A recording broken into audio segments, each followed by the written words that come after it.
Super league കേരളയ്ക്ക് ആവേശകരമായ തുടക്കം.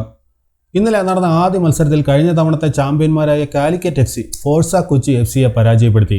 കഴിഞ്ഞ തവണത്തെ ഫൈനലിലെ അതേ സ്കോർ 2-1.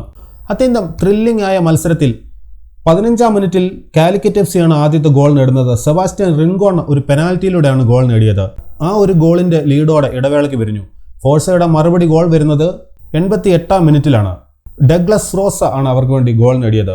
ഒടുവിൽ അവസാന മിനിറ്റിൽ ഇഞ്ചുറി ടൈമിൽ, അതായത് 91-ാം മിനിറ്റിലാണ് കാലിക്കറ്റ് FCയുടെ വിജയ ഗോൾ വരുന്നത്. അരുൺകുമാർ അവർക്ക് വേണ്ടി ഗോൾ നേടിയതോടെ 2-1 എന്ന സ്കോറിന് സൂപ്പർ ലീഗ് കേരളയുടെ സീസൺ 2-ലെ ഉദ്ഘാടന മത്സരത്തിൽ കാലിക്കറ്റ് FC വിജയിച്ചു കയറി.